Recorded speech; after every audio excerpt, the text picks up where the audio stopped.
Good evening बच्चों, brilliance academy में आप सभी का स्वागत है। इससे पहले के वीडियो में हमने अपने साइंस के जो कि 10th क्लास का है उस सिलेबस के बारे में डिस्कस किया था, लेकिन आज हम 10th क्लास का जो पहला चैप्टर है उसके बारे में हम जानकारी लेंगे। तो हमारा जो साइंस का पहला चैप्टर है वह है रासायनिक अभिक्रिया एवं समीकरण। क्या है? रासायनिक अभिक्रिया एवं समीकरण। अध्याय पहला है हमारा और चैप्टर का नाम है रासायनिक अभिक्रिया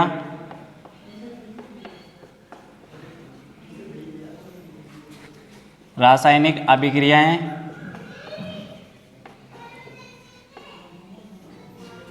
एवं समीकरण।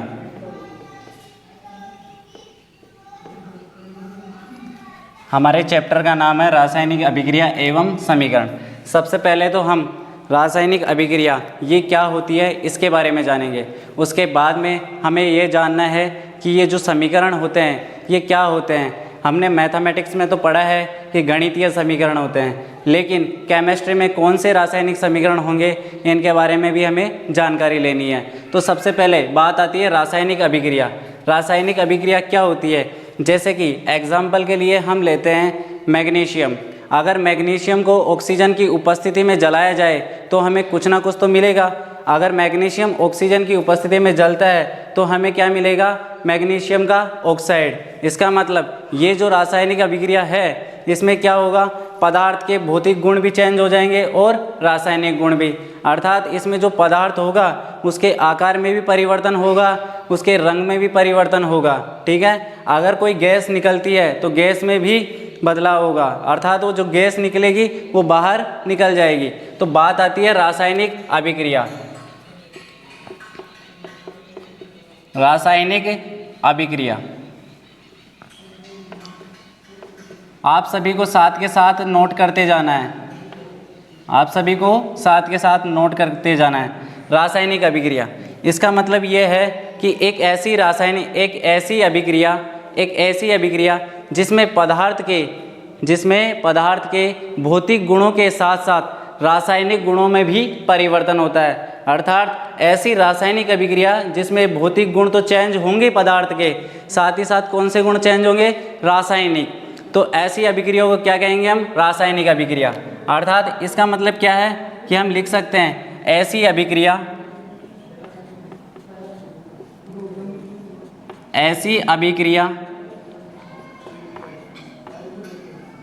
जिसमें ऐसी रासायनिक अभिक्रिया जिसमें पदार्थ के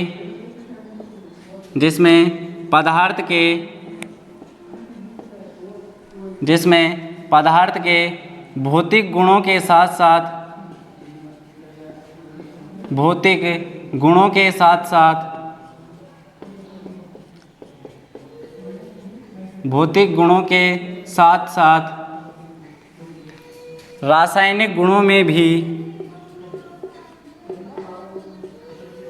साथ साथ रासायनिक गुणों में भी परिवर्तन होता है। रासायनिक गुणों में भी परिवर्तन होता है। कैसी अभिक्रिया कहलाएगी? रासायनिक अभिक्रिया।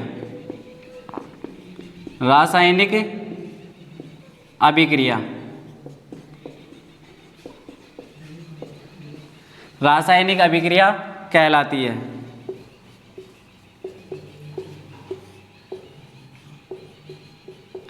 अब यहाँ पे बात आती है कि भौतिक गुणों के साथ साथ रासायनिक गुण। भौतिक गुण तो चेंज होंगे ही, साथ ही साथ में कौन से गुण चेंज हो जाएंगे? रासायनिक गुण। जैसे कि हम एक अभिक्रिया के द्वारा इसे समझने की कोशिश करते हैं। मान लेते हैं कि हमारे पास उदाहरण के लिए अगर हम मैग्नीशियम के रिबन का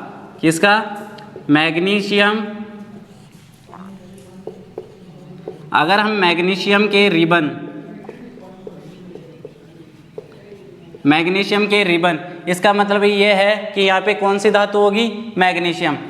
मैग्नीशियम के रिबन का दहन, मैग्नीशियम के रिबन का दहन अर्थात इसको जलाएंगे किसकी उपस्थिति में? ऑक्सीजन। ऑक्सीजन, मैग्नीशियम के रिबन का दहन ऑक्सीजन की उपस्थिति में,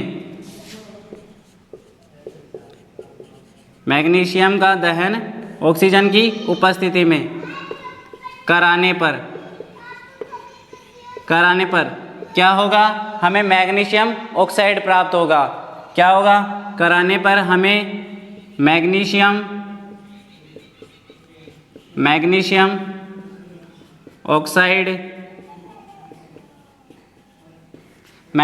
ऑक्साइड प्राप्त होगा। क्या प्राप्त होगा, मैग्नीशियम ऑक्साइड। अर्थात ये तो हमने लिख दिया शब्दों के रूप में, लेकिन अगर हम इसे प्रतीकों के रूप में दर्शाते हैं, तो जो समीकरण बनेगी उसे ही हम क्या कहेंगे, रासायनिक समीकरण। क्या कहेंगे, रासायनिक समीकरण। जैसे हमने बात की मैग्नीशियम के रिबन की, किसकी बात की हमने, मैग्नीशियम के रिबन की। इसका मतलब हमारे पास में क्या होगा, मैग्नीशियम धातु। अगर मैग्नीशियम धातु की अभिक्रिया किसके साथ कराएंगे हम, ऑक्सीजन के साथ। किसके साथ कराएंगे, ऑक्सीजन के साथ।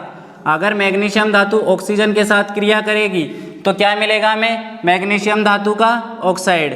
क्या मिलेगा, मैग्नीशियम धातु का ऑक्साइड, मतलब MgO।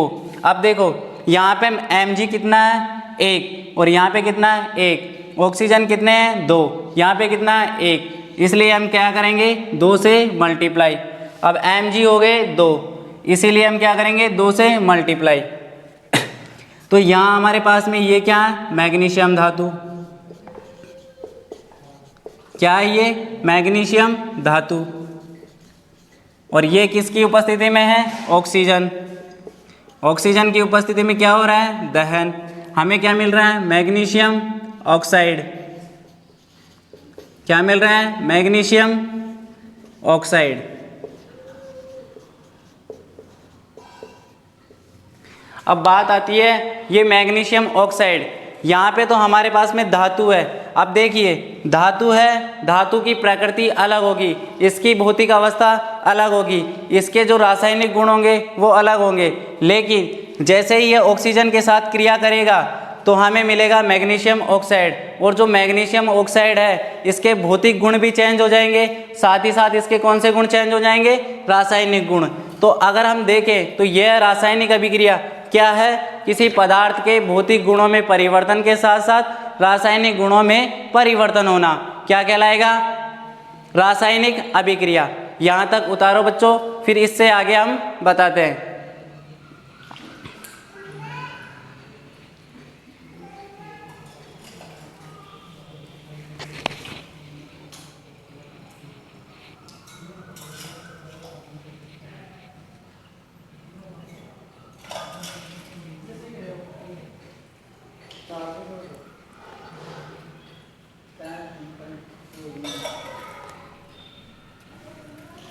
उतार लिया होगा आप सभी ने। अब हम आगे दूसरे एग्जाम्पल की बात करते हैं, ठीक है। यहाँ तक तो सभी ने उतार ही लिया होगा। अब हम आगे बात करते हैं रासायनिक अभिक्रिया का ही दूसरा एग्जाम्पल की अगर हम बात करें तो उसमें हम देखते हैं, जैसे ही हम जिंक धातु की अभिक्रिया सल्फ्यूरिक अम्ल के साथ कराते हैं तो हमें क्या परिवर्तन दिखाई देगा, जो जिंक धातु है वो क्या बना लेगा, जिंक सल्फेट, और हमें वहाँ से क्या निकलती हुई दिखाई देगी, हाइड्रोजन गैस। क्या दिखाई देगी, हाइड्रोजन गैस। तो इसी का दूसरा एग्जाम्पल क्या है हमारे पास में, जिंक धातु की, दूसरा एग्जाम्पल है जिंक धातु की सल्फ्यूरिक अम्ल, जिंक धातु की सल्फ्यूरिक अम्ल के साथ अभिक्रिया, अम्ल के साथ अभिक्रिया। अर्थात इसका मतलब ये है कि जब जिंक धातु सल्फ्यूरिक अम्ल के साथ क्रिया करेगी तो क्या होगा। अगर हम बात करें सल्फ्यूरिक अम्ल तो इसका फॉर्मूला होता है H2SO4। क्या होता है, H2SO4। और यहाँ हमारे पास में क्या है, जिंक धातु, जिसे हम किससे डिनोट करते हैं, Zn से। तो अब अगर इन दोनों के बीच में अभिक्रिया होती है तो हमें क्या परिवर्तन दिखाई देगा, ये हमें देखना है, ठीक है। तो देखते हैं हम क्या परिवर्तन हमें दिखाई देता है। जिंक धातु हमारे पास में है, जिंक धातु की अभिक्रिया हमने कराई सल्फ्यूरिक अम्ल के साथ। किसके साथ? सल्फ्यूरिक अम्ल के साथ। जैसे ही जिंक सल्फ्यूरिक अम्ल के साथ अभिक्रिया करता है तो हमें क्या मिलता है? Zinc sulphate. क्या मिलता है? Zinc sulphate. अगर जिंक सल्फेट यहाँ से मिल रहा है तो इसका मतलब क्या है कि जिंक धातु है। यहाँ अगर हम इसे तोड़ के देखें तो हमें मिलेगा H+ आयन और यहाँ से SO4-2। अगर ये -2 है तो यहाँ पे चार्ज तो बैलेंस नहीं है, इसीलिए हम क्या करेंगे, यहाँ से 2 हाइड्रोजन। क्या हो जाएगा यहाँ पे? 2 हाइड्रोजन। जैसे ही 2 हाइड्रोजन है तो देखिए जिंक धातु है, ये क्या होगा? प्लस चार्ज में कन्वर्ट होगा, +2 चार्ज होगा। जैसे ही जिंक सल्फ्यूरिक अम्ल के साथ क्रिया करेगा, क्योंकि हमें पता है प्लस और माइनस आपस में अट्रैक्ट होते हैं, इसीलिए क्या बनेगा हमारे पास में? ZnSO4। यहाँ पे भी चार्ज +2 है, यहाँ पे -2 है, इसीलिए बैलेंस हो गया। बचा क्या हमारे पास में? 2 H+ आयन, 2 H+ आयन। और ये किस रूप में निकल जाएंगे? हाइड्रोजन गैस के रूप में। अगर हम बात करें यहाँ पे सल्फ्यूरिक अम्ल हमें प्राप्त होगा, क्योंकि हाइड्रोजन गैस तो क्या है? वायुमंडल में उड़ जाएगी। क्या होगा? हाइड्रोजन गैस का वायुमंडल में उड़ जाएगी, लेकिन हमारे पास में बचेगा क्या? सल्फ्यूरिक अम्ल। क्या बचेगा? हमारे पास में बचेगा जिंक सल्फेट। क्या बचेगा? Zinc sulphate. ये हमारे पास में जिंक सल्फेट है और ये हाइड्रोजन गैस क्या होगी? वायुमंडल में चली जाएगी। ठीक है, तो बच्चों यहाँ तक उतारो, फिर आगे हम और बताते हैं।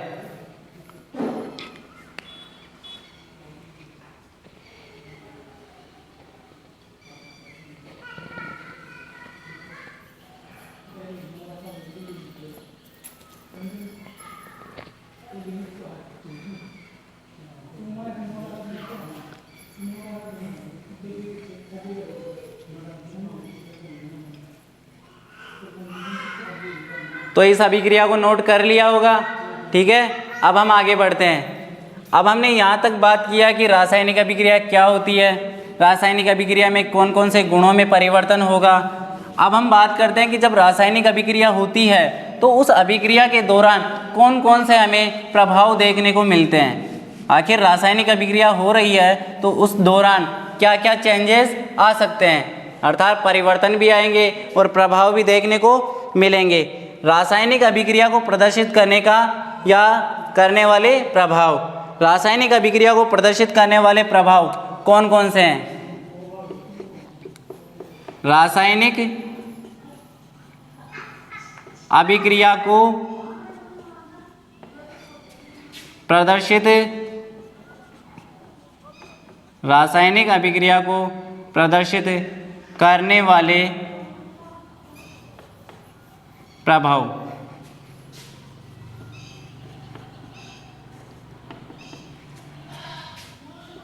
रासायनिक अभिक्रिया को प्रदर्शित करने वाले प्रभाव, इसका मतलब यह है कि अगर कोई रासायनिक अभिक्रिया हो रही है तो उस अभिक्रिया के दौरान हमें कौन कौन से प्रभाव देखने को मिलेंगे, अर्थात रासायनिक अभिक्रिया जब होगी तो उस दौरान हमें कौन कौन से अवस्था में परिवर्तन होते हुए दिखाई देगा। कुछ हमें गैस निकलती हुई दिखाई दे सकती है। तो ये जितने भी प्रभाव हैं तो वो कौन कौन से प्रभाव है, इसके बारे में हमें जानना है। तो पहला प्रभाव क्या है? अगर कोई रासायनिक अभिक्रिया होती है तो उस दौरान क्या होगा? उस पदार्थ की अवस्था में परिवर्तन हो सकता है। क्या होगा? अवस्था में परिवर्तन, अर्थात कोई पदार्थ ठोस है तो हो सकता है वो गैस में बदल जाए, हो सकता है वो द्रव में बदल जाए। तो ये क्या हो गया? अवस्था में परिवर्तन। दूसरा क्या हो सकता है? अगर हम बात करें दूसरे की, तो पहला तो हो गया अवस्था में परिवर्तन, हो सकता है ताप में परिवर्तन हो जाए। किसमें? ताप में परिवर्तन, ताप में परिवर्तन। और अगर हम तीसरे की बात करें तो तीसरा हो सकता है गैस का निष्कासन। हो सकता है जब रासायनिक अभिक्रिया हो रही हो तो क्या होगा? गैस का निष्कासन हो सकता है। क्या हो सकता है? गैस का निष्कासन, और निष्कासन को ही हम क्या कहते हैं? उत्सर्जन। इससे पहले की जो अभिक्रिया लिखी थी हमने जिंक सल्फेट की, तो उसमें हमें क्या मिला था? Hydrogen gas. और हाइड्रोजन गैस क्या है? वायुमंडल में चली जाती है, क्या होने के बाद में? निष्कासित होने के बाद में। और चौथा प्रभाव अगर हम देखें तो रासायनिक अभिक्रिया के दौरान चौथा प्रभाव हमें दिखाई दे सकता है कि जो पदार्थ है उसके रंग में परिवर्तन हो सकता है। किसमें? रंग में परिवर्तन हो सकता है कि रासायनिक अभिक्रिया के दौरान क्या हो? जो पदार्थ दिया हुआ है उसका रंग बदल जाए। जैसे कि हम जानते हैं कि जब हम लकड़ी को जलाते हैं तो लकड़ी का रंग कैसा होता है? जलने से पहले भूरा होता है, लेकिन जब जल जाती है तो वो किस में बदल जाएगी? काली हो जाती है या फिर स्लेटिया हो जाती है, राख। ठीक है, तो उसका रंग बदल गया। साथ ही साथ लकड़ी कैसी होती है? ठोस होती है, लेकिन जब जल जाती है तो क्या होती है? राख हो जाती है, बारीक हो जाती है मिट्टी के जैसे। तो उसकी अवस्था में भी परिवर्तन हो गया। लेकिन जब लकड़ी देखी जाती है तो वो ठंडी होती है, लेकिन जब उसे जलाया जाता है तो क्या होती है? उसके ताप में परिवर्तन हो जाता है। तो क्या हो गया? ताप में परिवर्तन। रंग में तो परिवर्तन होता ही है, देख लिया। साथ ही साथ जब लकड़ी जलती है तो हमें पता है यह ऑक्सीजन के साथ क्रिया करेगी। कार्बन और ऑक्सीजन मिलके क्या बनाएंगे? Carbon dioxide gas. और कार्बन डाइऑक्साइड गैस कहाँ चली जाएगी? वायुमंडल में। तो क्या होगा? गैस का निष्कासन भी होगा। तो अब हमें पता चल गया कि रासायनिक अभिक्रिया होगी तो उस दौरान ये परिवर्तन जरूर होंगे और ये प्रभाव हमें दिखाई देंगे। तो हम कह सकते हैं कि रासायनिक अभिक्रिया जब जब होगी हमें ये प्रभाव देखने को मिलेंगे। ठीक है, तो यहाँ तक नोट करो बच्चों, इसके आगे हम आगे बढ़ते हैं।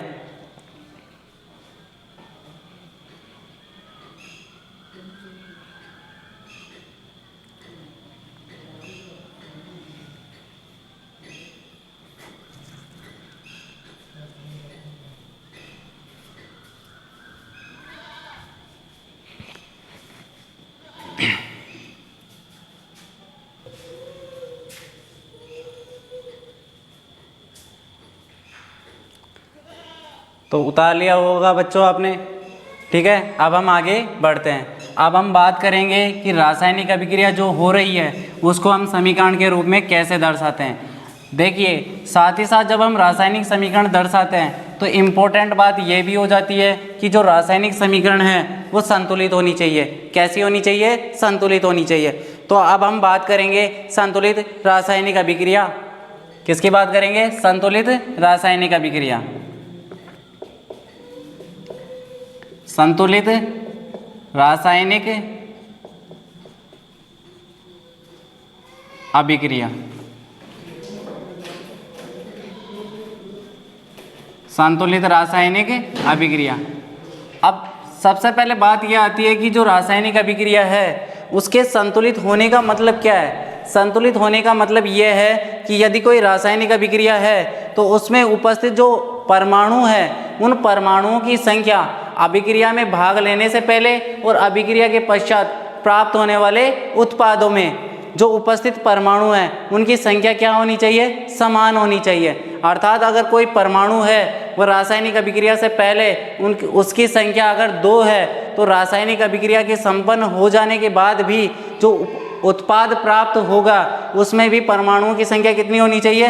2 ही होनी चाहिए। तो हमारे पास में जो रासायनिक समीकरण मिलेगा वो कैसा मिलेगा? संतुलित रासायनिक समीकरण। इसे जानने के लिए और समझने के लिए हम एक एग्जाम्पल भी लेंगे। तो सबसे पहले बात आती है कि संतुलित रासायनिक समीकरण ये क्या होता है। तो इसकी अगर हम परिभाषा की बात करें तो क्या होगा? यदि किसी भी रासायनिक अभिक्रिया के अभिकारकों में उपस्थित परमाणुओं की संख्या तथा अभिक्रिया के परिणाम स्वरूप प्राप्त होने वाले उत्पादों में उपस्थित परमाणुओं की संख्या अगर समान है तो समीकरण कैसी होगी? संतुलित रासायनिक समीकरण। कैसी होगी? संतुलित रासायनिक समीकरण। अर्थात अगर हम देखें तो क्या है? यदि किसी रासायनिक अभिक्रिया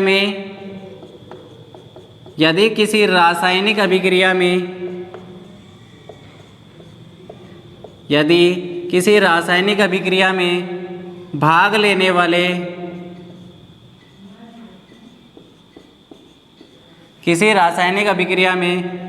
लेने वाले अभिकारकों में उपस्थित रासायनिक अभिक्रिया में भाग लेने वाले अभिकारकों में उपस्थित परमाणुओं की संख्या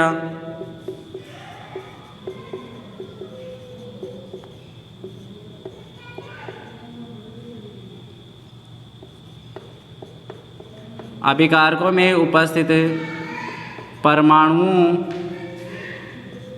की संख्या अभिक्रिया के परिणाम स्वरूप प्राप्त अभिक्रिया के परिणाम स्वरूप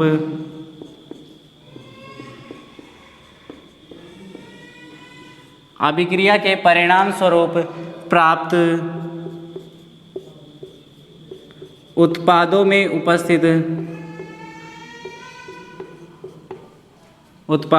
उपस्थित परमाणुओं की संख्या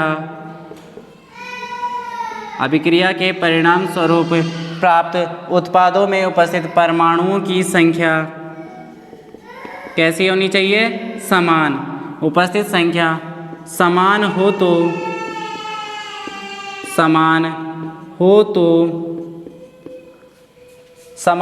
तो प्राप्त समीकरण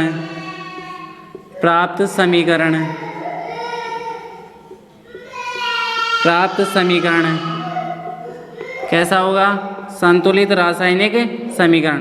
प्राप्त समीकरण संतुलित रासायनिक समीकरण कहलाता है।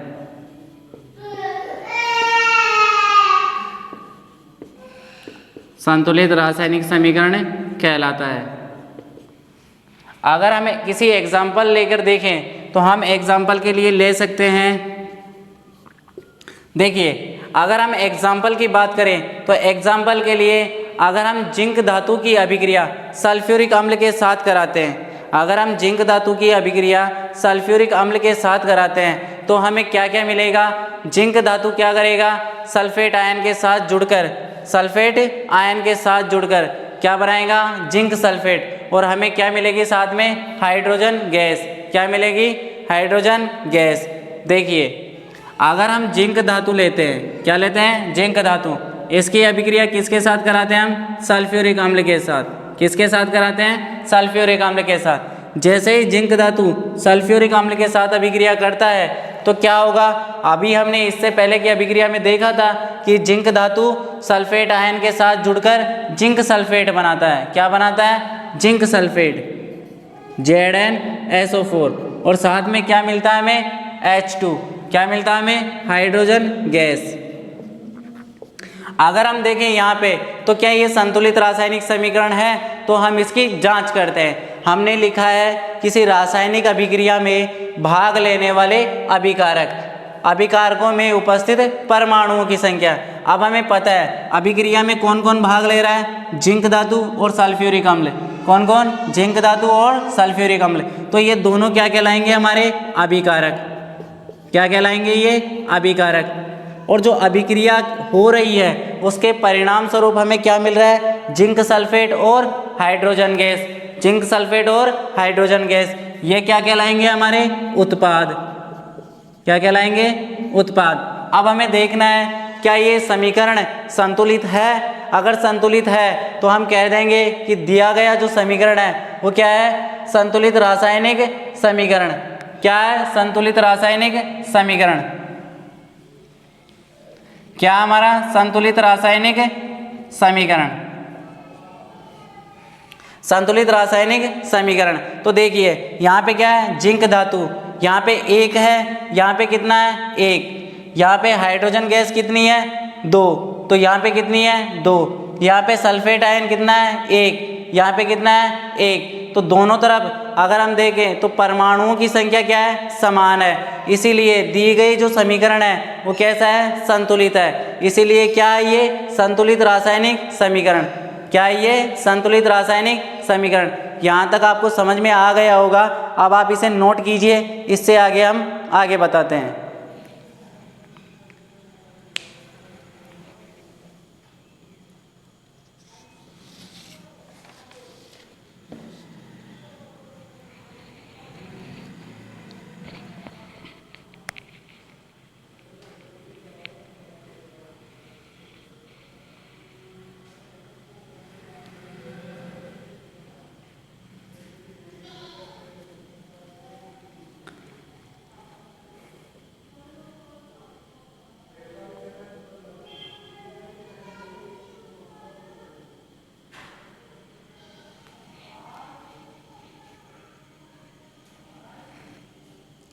तो आप सभी ने उतार लिया होगा। अब हम आगे चलते हैं, ठीक है।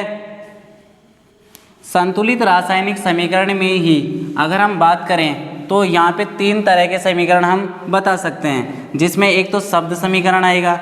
अगर शब्द समीकरण आ गया तो उसी के साथ में एक आएगा कंकाली समीकरण। क्या आएगा? एक कंकाली समीकरण। और उसके बाद में क्या आएगा? संतुलित रासायनिक समीकरण। क्या आएगा? संतुलित रासायनिक समीकरण। अब बात आती है शब्द समीकरण क्या होता है। तो देखिए, शब्द समीकरण के लिए क्या है? शब्द समीकरण के लिए हमने बात किया कि मैग्नीशियम लिया हमने। क्या लिया? मैग्नीशियम। मैग्नीशियम का रिबन। जब हमने मैग्नीशियम के रिबन की अभिक्रिया किसके साथ करवाई थी? ऑक्सीजन के साथ। किसके साथ करवाई थी? ऑक्सीजन के साथ। जब मैग्नीशियम के रिबन की अभिक्रिया ऑक्सीजन के साथ करवाई तो हमें क्या मिला था? Magnesium oxide. क्या मिला था हमें? Magnesium oxide.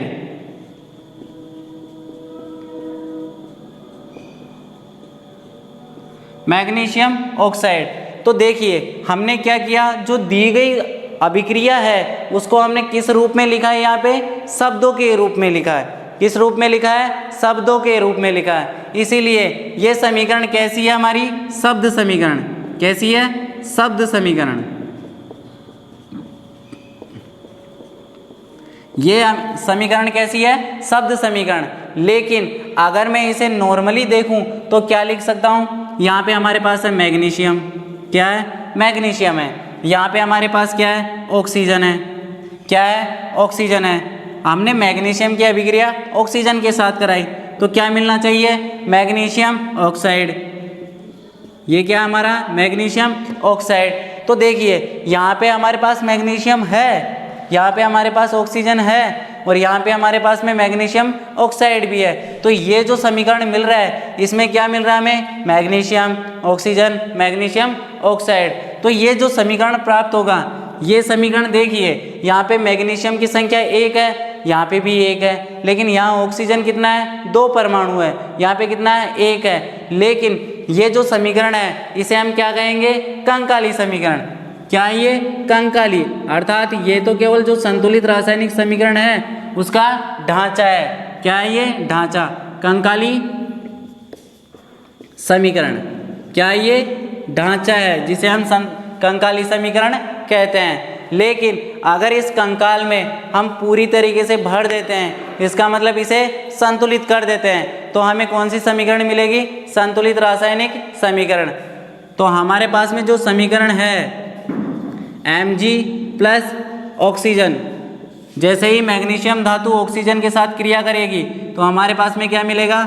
Magnesium oxide. लेकिन यहाँ पे मैग्नीशियम एक परमाणु है, यहाँ पे भी 1 है, यहाँ पे ऑक्सीजन के 2 परमाणु हैं, यहाँ पे 1 है। अब इसे बैलेंस करने के लिए क्या करना पड़ेगा? हमें 2 से मल्टीप्लाई करना पड़ेगा। तो अगर मैंने इधर 2 से मल्टीप्लाई कर दिया तो इधर क्या हो गए?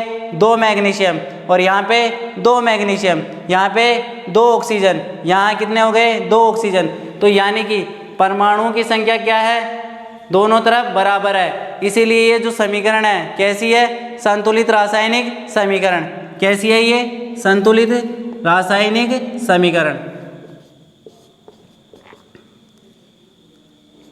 संतुलित रासायनिक समीकरण। तो जो हमारे पास में संतुलित रासायनिक समीकरण है उसको प्राप्त करने के लिए हमें सबसे पहले शब्द समीकरण देखना है, उसके बाद में कंकाली समीकरण और उसके बाद में संतुलित रासायनिक समीकरण। तो बच्चों यहाँ तक आप उतारो, इसके आगे हम आगे बताते हैं। ठीक है?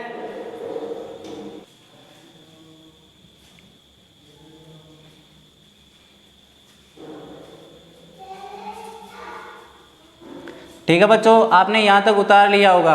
अब हम आगे बात करेंगे। ठीक है? आगे हमारा जो टॉपिक है वो है हिट एंड ट्रायल विधि, अर्थात उसे चोट करो और ठीक करो। ये जो टॉपिक आएगा ये हमें बहुत ही ज़्यादा इंटरेस्टिंग लगेगा, क्योंकि हम इसमें देखेंगे कि कैसे रासायनिक अभिक्रिया को हम इधर से उधर करेंगे। अर्थात इसका मतलब ये है कि अगर बैलेंस नहीं है तो बैलेंस करने के लिए हम क्या करेंगे?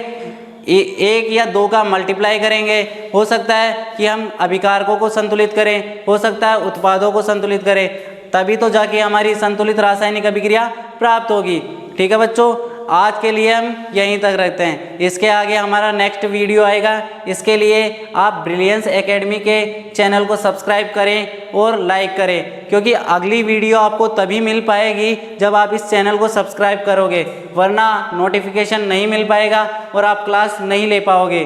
तो आज के लिए इतना ही। जय श्री कृष्णा बच्चों, राधे राधे।